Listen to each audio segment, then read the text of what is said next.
कुत्ता और गौरैया। एक चरवाहा था। वह अपने कुत्ते का बिल्कुल ध्यान नहीं रखता था, बल्कि कई बार तो उसे भूखा रखता था। कुत्ता जब यह नहीं सह सका तो एक दिन बहुत दुखी और उदास होकर वहां से भाग लिया। सड़क पर उसे एक गौरैया मिली जो बोली, दोस्त, तुम इतने उदास क्यों हो? कुत्ते ने जवाब दिया, क्योंकि मैं बहुत भूखा हूं और मेरे पास खाने के लिए कुछ नहीं है। गौरैया ने कहा, अगर यही बात है तो मेरे साथ दूसरे शहर चलो और मैं तुम्हें जल्दी से ढेर सारा खाना दिलवा दूंगी। दोनों साथ साथ शहर की तरफ चल दिए। जब वे एक कसाई की दुकान के पास से निकल रहे थे तो गौरैया बोली, तुम थोड़ी देर यहीं खड़े रहो, मैं एक छोटा सा गोश्त का टुकड़ा लाकर देती हूँ। वह गई। पहले उसे चारों तरफ ध्यान से देखा कि कहीं कोई देख तो नहीं रहा। फिर ताक के किनारे पर पड़े एक टुकड़े को चोंच से कुरेदा, खिसकाया। तब वह नीचे गिर गया। कुत्ता झपटा और उसे लेकर कोने में भाग गया। उसने झटपट वह खा लिया। चिड़िया ने उससे पूछा, और चाहिए तो वह भी मिलेगा। तो मेरे साथ अगली दुकान पर चलो, मैं तुम्हारे लिए एक और टुकड़ा गिरा दूंगी। जब कुत्ते ने वह भी खा लिया तो गौरैया ने कहा, मेरे अच्छे दोस्त, क्या इतना काफी है? उसने जवाब दिया, गोश्त तो काफी हो गया। अब अगर एक डबल रोटी का टुकड़ा मिल जाता तो अच्छा था। चिड़िया बोली, तुम मेरे साथ आओ, तुम्हें जल्दी ही वह भी मिल जाएगा। वह उसे बेकरी में ले गई और खिड़की पर रखे दो डबल रोटी के टुकड़े नीचे गिरा दिए। पर कुत्ते का मन और खाने का था। वह उसे दूसरी दुकान पर ले गई और वहां से भी कुछ और दिलवा दिया। सब कुछ खा लेने के बाद चिड़िया ने पूछा, क्या अब तुम्हारा पेट भर गया? वह बोला, हाँ, अब चलो शहर से कुछ दूर जाकर सैर कर लेते हैं। वे दोनों सड़क पर चल दिए, पर मौसम बहुत खराब और गर्म था। थोड़ी दूर जाते ही कुत्ता बोला, मैं बहुत थक गया हूं, अब एक झपकी लेना चाहता हूं। चिड़िया ने कहा, ठीक है, तुम सो लो, मैं तब तक झाड़ी के ऊपर बैठती हूँ। कुत्ता सड़क पर लेटा और गहरी नींद में सो गया। वह सो रहा था, तभी गाड़ीवान तीन घोड़ों वाली गाड़ी में उधर से निकला। उसकी गाड़ी में शराब से भरे दो पीपे लदे हुए थे। चिड़िया ने देखा। उसे लगा कि अगर गाड़ी सीधी उस रास्ते पर जाएगी तो सोता हुआ कुत्ता कुचला जाएगा। वह चिल्लाई, रुको गाड़ीवान, रुको, नहीं तो बहुत बुरा होगा। गाड़ीवान बड़बड़ाने लगा, जरूर बहुत बुरा होगा, तुम क्या करोगी? उसने घोड़े को एक चाबुक मारी और कुत्ते के ऊपर से चला गया। बेचारा कुत्ता कुचला गया और मर गया। गौरैया चिल्लाई, ओ दुष्ट, तूने मेरे दोस्त को मारा है।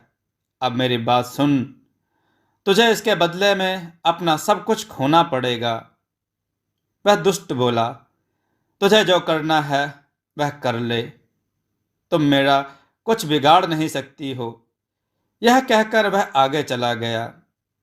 पर गौरैया पीछे से गाड़ी में घुसी और एक पीपे की डांट पर तब तक चोंच मारती रही जब तक कि वह ढीली नहीं हो गई। सारी शराब बहने लगी।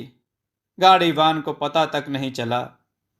जब उसने पीछे घूमकर देखा तो लगा कि गाड़ी में से कुछ टपक रहा था। तब तक पीपा काफी खाली हो चुका था। वह चिल्लाया, मैं कितना बदकिस्मत और अभागा हूं। चिड़िया बोली, अभी पूरी तरह अभागे नहीं हो। वह एक घोड़े के सिर पर बैठकर चोंच मारने लगी। वह परेशान होकर पिछली टांगे उठाकर उछलने लगा। यह देखकर गाड़ीवान ने अपनी कुल्हाड़ी निकाली और गौरैया को मारने के लिए फेंकी, पर वह उड़ गई और कुल्हाड़ी इतनी तेज से उसके घोड़े के सर पर लगी कि वह तभी मर गया।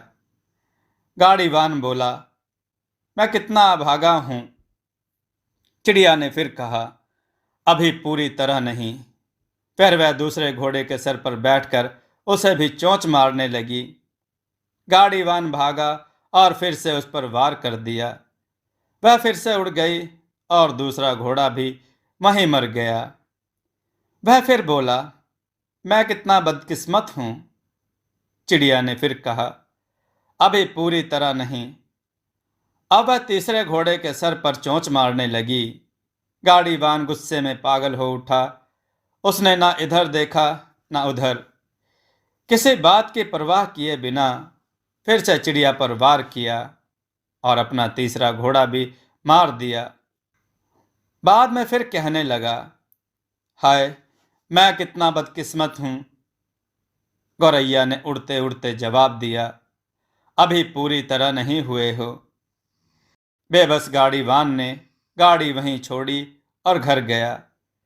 वह खीज और गुस्से में भरा हुआ घर पहुंचा और अपनी पत्नी को बताने लगा, मेरी बदकिस्मती तो देखो, तीनों घोड़े मर गए, सारी शराब बह गई। जवाब में पत्नी कहने लगी, यहाँ भी एक दुष्ट चिड़िया बहुत सारी चिड़ियाओं के साथ दुछत्ते में घुसकर मकई के दाने खाए जा रही है। गाड़ीवान सीढ़ियों से ऊपर की तरफ भागा और देखा, सैकड़ों चिड़िया जमीन पर बैठी मकई के दाने खा रही हैं। उनके बीच में गौरैया है। मकई को खत्म होते देखकर गाड़ीवान फिर बोला, मैं कितना अभागा हूं। जवाब में गौरैया फिर बोली, अभी पूरी तरह नहीं। अपनी क्रूरता के बदले में तुम्हें अपनी जान देनी होगी। और वह उड़ गई। गाड़ीवान ने देखा कि वह अपना सब कुछ खो बैठा था, पर उसे अभी भी अपने किए पर पछतावा नहीं था। वह नीचे गया, तब वह खीज और गुस्से में अंधा हो गया और खिड़की की सीट को इतनी ताकत से मारा कि उसने उसे दो में तोड़ दिया। और जब गौरैया एक जगह से दूसरी जगह उड़ गई तो गाड़ीवान, उसकी पत्नी इतने क्रोधित हो गए कि उन्होंने अपना सारा फर्नीचर तोड़ दिया। चश्मा, कुर्सियां, बेंच, मेज और अंत में दीवारें, बिना पक्षी को छुए। परंतु अंत में उन्होंने उसे पकड़ लिया और पत्नी ने कहा, क्या मैं उसे एक ही बार में मार दूं? नहीं, वह चिल्लाया, यह तो उसे बहुत आसानी से छोड़ना है। मैं उसे अधिक क्रूर मौत दूंगा, मैं उसे खा जाऊंगा। लेकिन गौरैया अपनी गर्दन फैलाकर चिल्लाई, गाड़ीवान, कुत्ते के प्राणों की कीमत तुझे चुकानी पड़ेगी। इससे वह और न ठहर सका, सो उसने अपनी पत्नी को कुल्हाड़ी लेकर पुकारा कि हे पत्नी, चिड़िया को मार और मेरे हाथ में मार डाल। और पत्नी ने मारा, परंतु वह अपने लक्ष्य से चूक गई और उसने अपने पति के सिर पर ऐसा मारा कि वह मर गया। और गौरैया चुपचाप अपने घोंसले में अपने घर चली गई। दोस्तों, आपको यह कथा कैसी लगी? अपने विचार और सुझाव कमेंट में जरूर दें। हमारी कथाओं को लाइक करें, हमारे चैनल को सब्सक्राइब करना न भूलें। हमारी कथाओं को शेयर जरूर करें, जिससे लोगों को अच्छा ज्ञान प्राप्त हो। जय श्री राम भक्तों।